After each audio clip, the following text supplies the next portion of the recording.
Welcome back to the GTN Show, brought to you by Zwift. Well, this week it's going to be a show of two parts. We're going to be getting some inside info from what went down in Kona at the Ironman World Championships from the boys who are still out there. And then I'm going to be bringing you Tri News, sharing some of your photos, as well as discussing some rather huge records that got broken over the weekend.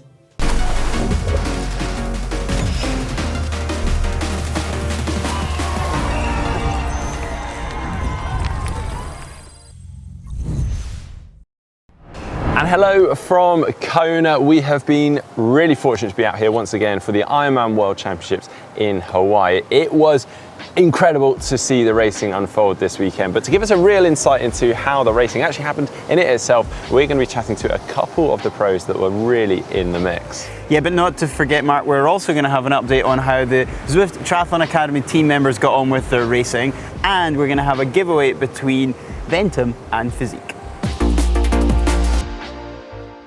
So to kick things off, I've got Sarah Crowley here, so she's going to give us a bit of a run through as to how the women's race unfolded, because you are right in the mix, finished third overall, which is an amazing performance, so congratulations on that.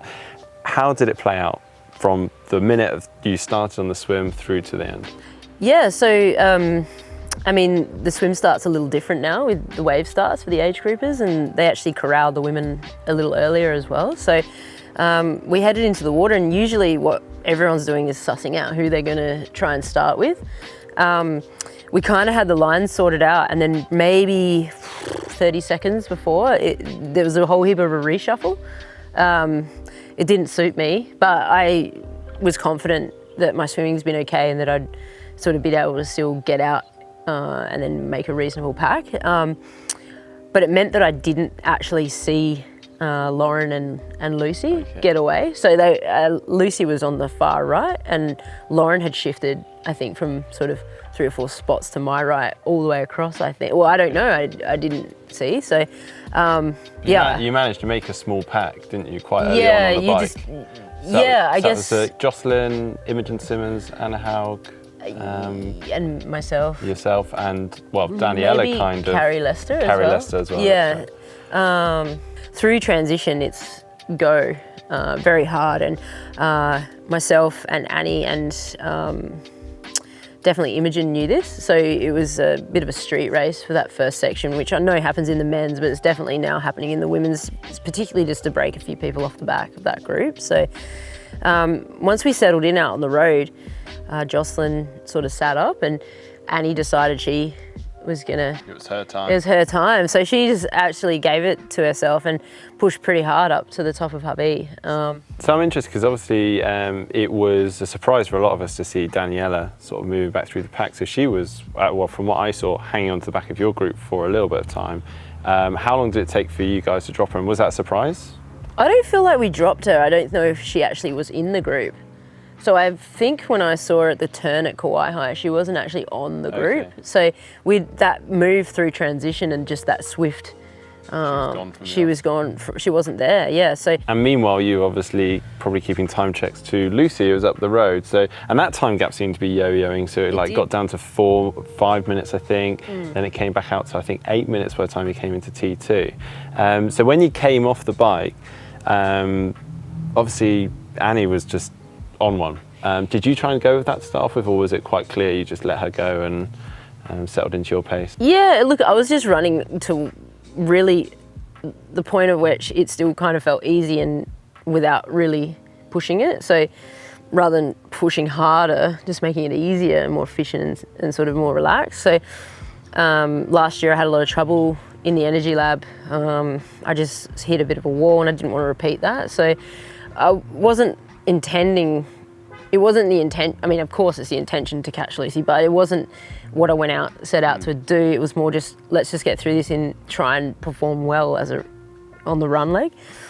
In the energy lab though, I saw Annie had just passed Lucy, and she said, you can do this as well, kind of thing. And I was like, oh, cool. Because I said to her as we got off the bike, like, great ride. Like, it was good that that was fair. And she ran off. But she was running so well. And then she said this to me, and I was like, yeah, I think I actually can do this now, because it's quite a long way back in.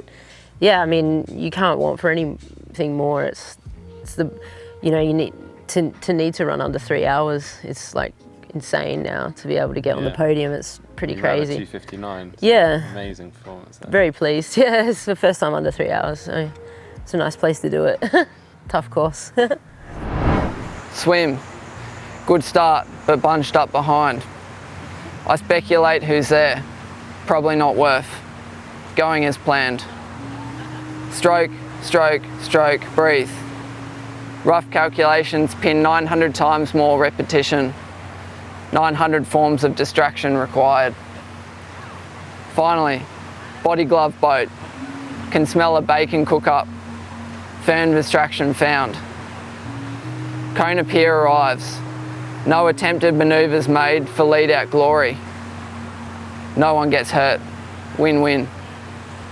First onto bike. Jig around town done. Onto Queen K.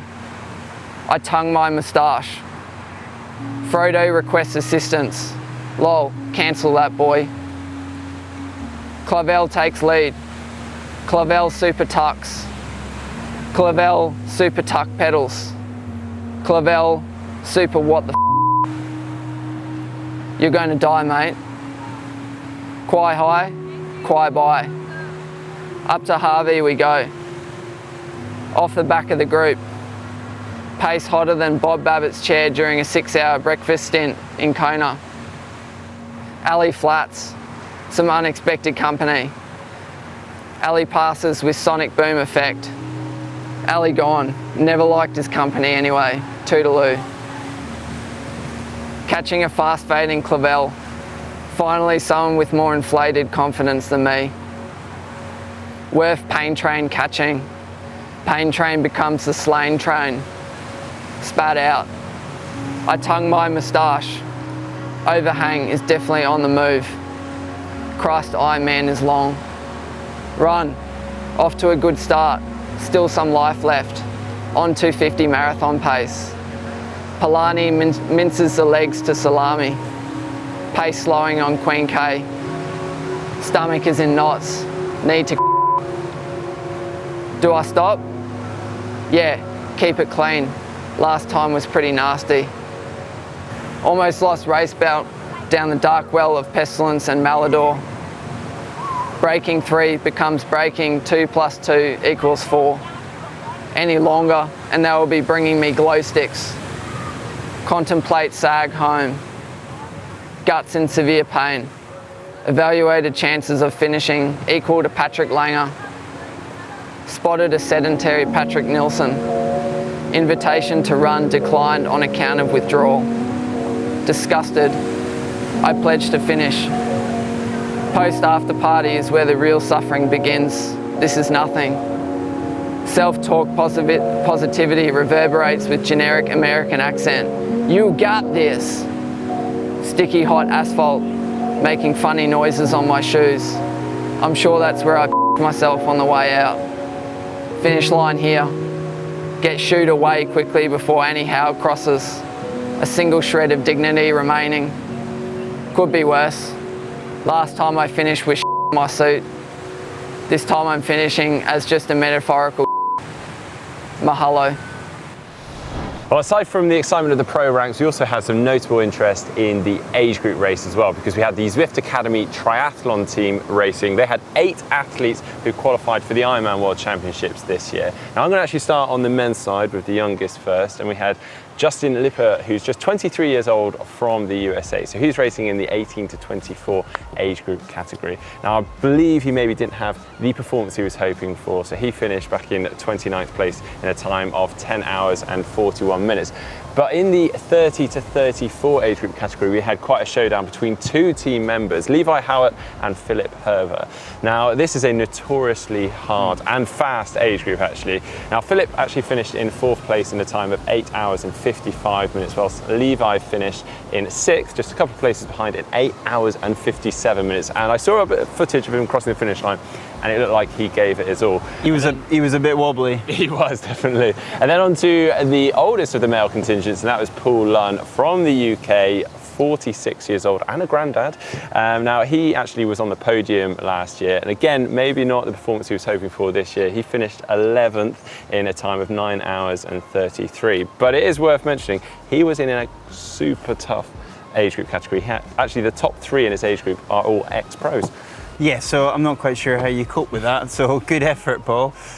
Moving on to the women's section of the team, because we've got 4 women on the Zwift Academy team as well, and they did, not to say it's a competition, but they did a little bit better than the men did, that's for sure. They were all on fire, all of them getting podium positions of various colours. So I'll start with the youngest, like Mark did. So we had Natalie van Heerden from South Africa. She had a fantastic race. She was 3rd age grouper overall on the day. She was the winner of the female 25 to 29 age group, and her time was 9 hours and 39 minutes. It's a brilliant time. It is a brilliant time. You would think you'd be the best in your team if you did a time like that. Unfortunately I'm sure she doesn't mind, but Ruth Purbrook from the UK had an absolutely outstanding day yesterday in Kona. So she was the overall age group winner here by quite some margin. She was some 14 minutes clear of the next athlete. Her winning time of 9 hours and 20, which I gather would have probably put her fairly high up the professional ranks if we were going to compare. But anyway, fantastic result from Ruth, and she was also the age group winner, obviously, in her age group, which was female 30 to 34. And then we had the next youngest, shall we say, we had Maggie Walsh from the USA. Now, she was 10:03 as a finish time and 2nd overall in her age group. And then finally, Yvonne Timewell, who is 51 from Canada, and she was 3rd in her age group of female 50 to 54. So basically, they did brilliant. Right, so now we're going to move on to our poll, and for this week's edition we're actually going to mix things up a little bit, and rather than giving you a list of options to submit an answer from, we're actually going to throw it back to you and get you guys to drop down there in the comment section below your thoughts. And what we want to know is, who would you like to see win this race back on the island in 2020? Yeah, is it going to be Lucy's year? Can Patrick make a comeback? Will Cam progress further as he has done this year and maybe get onto the podium? Or could we see a wild card winning it or getting onto the podium, such as maybe Imogen Simmons? Let us know in the comments section below. This one is totally open to you, and we'll pick out the winners from that in next week's show. But now for last week's poll, where we asked you, will any records be broken in Kona this year? And it was 32% of you that said no, and 68% of you that said yes. You were right, crystal balls. Yeah. How many records did we have? We had the overall male record, obviously. Just the one this year. Yeah, that was it. So obviously last year we had numerous records. I mean, it was an incredible year, and I'm not sure we expected that record on the men's to be broken anytime soon. But yeah, a phenomenal performance by Jan. And you were actually saying that the only record that's now been, or the most long-standing record that's left now, is Mirinda Carfrae's run record from 2014. That's right, yeah. 2 hours and 50. Motoring. Well, now on to a very exciting giveaway. Now, this is the collaboration between Fizik and Ventum that we have been discussing on the show for the last couple of weeks and also in our tech show. Now, Fizik and Ventum have come together and they have brought the shoes, saddle, a bike, and even a helmet all in the same colorway. And it all sort of has evolved from their Fizik Transero shoe, which has very nice fancy blue and red boa lacing on it. And they've used that blue and red boa lacing design onto the frame, onto the saddle, and even onto the helmet. Yeah, so on that note, we're actually going to be giving away some of this rather cool Fizik Ventum collaborated kit. And we've got a set of shoes and a saddle, and 3 sets of those to give away to 3 lucky winners. Yeah, and if you'd like to get involved, you can find the link in the description below. But now, back to Heather in the set. Whilst the boys were out in Kona, the GTN show from 2 weeks ago, they announced the giveaway for the Canyon Ryzon Myth Tri-Seat. Well, I'm delighted to say that we now have a winner to announce, and that lucky person is Jan Mika Vibrex from Germany. Congratulations, Jan. Of course, most of the triathlon world had their eyes firmly fixed on the Big Island in Hawaii, where records were broken, but none quite as significant as we saw in marathon running over the weekend. Well, the first big one was the Ineos 159, and that was Eliud Kipchoge's bid to break that 2-hour marathon world record. Well, this was set up to be held in Vienna in Austria, and there was no stone left unturned, as a team of 150 had been working on this project. They found an area that was going to be be as flat as possible with perfect conditions. A team of 41 pacemakers who were rotated in and out so he could hold the pace of 250 per kilometre.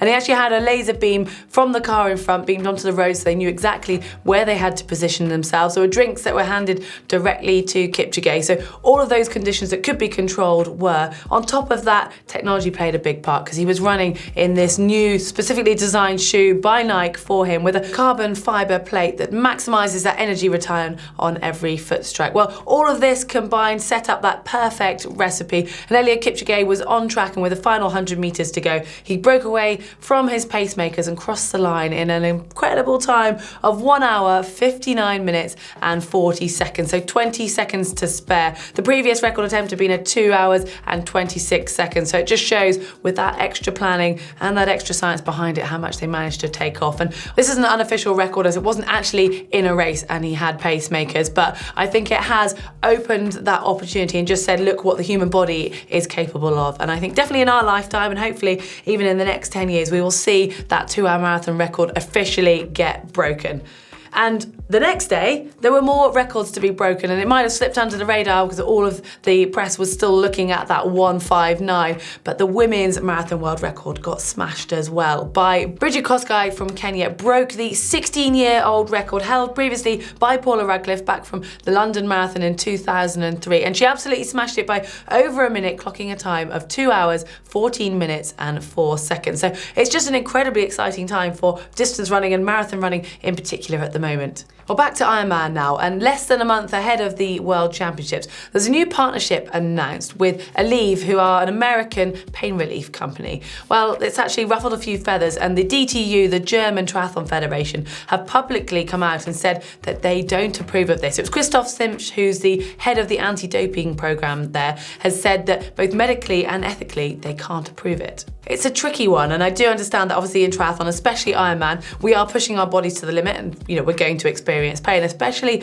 afterwards, but promoting it as actually a method to maybe help with your training doesn't sit comfortably with me. And we have pain for a reason, and our body needs to know what's hurting so that we can, sometimes yes, you need to push through it, but you also need to make sure that you're not going to injure yourself further down the line. And finishing a race or winning a medal is great, but not if it's going to detriment you later in life. So it's an interesting relationship that they've got there, and I'm sure though there's quite a few athletes who are still hobbling around after Kona who maybe want a little bit of pain relief to ease their legs, but then you can see it as a shuffle of pride as well. We do seem to be seeing more and more swim sections of a triathlon cancelled, quite often for bad weather, but sadly sometimes due to water quality. And it's always going to be a challenge for organisers to know if the water is good enough, and they probably have to err on the side of caution. Well, we saw problems out in Tokyo at the test event a year ahead of the Olympics. Well, the ITU are obviously concerned about this, and they've now teamed up with Pecta TDS, a company who can actually test the water within just 12 hours. So they can go and get the results back in a very short period of time. So hopefully in the future that means that if any events are unsure, they can make sure the athletes are safe and test that water properly, but also don't have to actually err on the side of caution, and so maybe some more events will go ahead after all.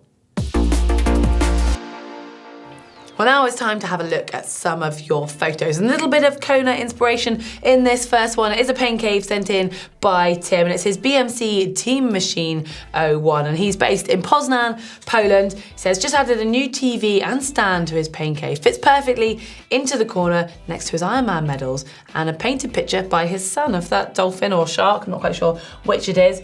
But a great combination there of the GTN big screen with the Kona flowers like that, and Zwift as well. So I'd be intrigued to know what video you're just about to watch for your inspiration on that one. But nice, very clean pain cave setup there. Our next one comes in from Adam, and this one's a little bit more improvised, but I like it.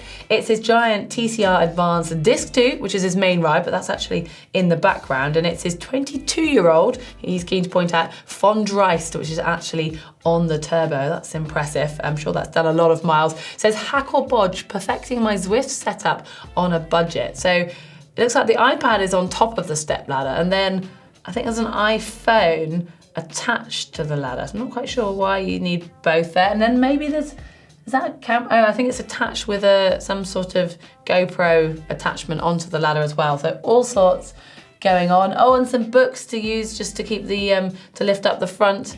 What else is hack or bodgy in there? Can't see it. There's a foam roller and some weights as well. Looks like a very, good use of space. Squeezing it in. Nice one. And our final one comes from Jan. This is outside, and it's gorgeous. You can see the low light of the shadow here. He's on his Cervelo P4, an underrated classic, he puts. This is from Southern Ontario in Canada. And he says his running multisports club organises a monthly TT on a fixed 12K course. This provides us with friendly competition and allows us to track our fitness over the summer. Well, that looks like it's going to be a fast course because I can't see any hills in sight, but maybe a little bit of wind. A lovely selection of photos that you guys have sent in, but we want to see more. Mark, myself and Fraser are all pretty nosy, so make sure you carry on sharing your pictures. You can do that by copying the link that you can see on the screen right now or just checking it in the description below. It's time for this week's GTN Caption competition. And from the picture of last week, it does look as though Mark and Fraser are having a ball out in Kona and they're just leaping in the air with joy. Well, there's quite a few suggestions that along the lines of maybe, it's pretty cool to be out in Kona. I do agree. This one comes from Something Odd, says, free trip to Hawaii? Yeah. Another one along those lines, Stefan Howe. Did someone say I can be at Kona and not have to compete? Oh, what a feeling. I think that was probably more aimed at Fraser, who obviously has been there and competed in the past. I like this one from Mitch Adsheed. Mark and Fraser doing their best Heather impression. I mean, I'm not sure how often I jump up and down with excitement, but it doesn't take that much to get me excited. But the winner this week is Adrian Rosales with the caption, me when I finally win a caption competition. So well done, Adrian. Get in touch and we will send this GTN cap over to you.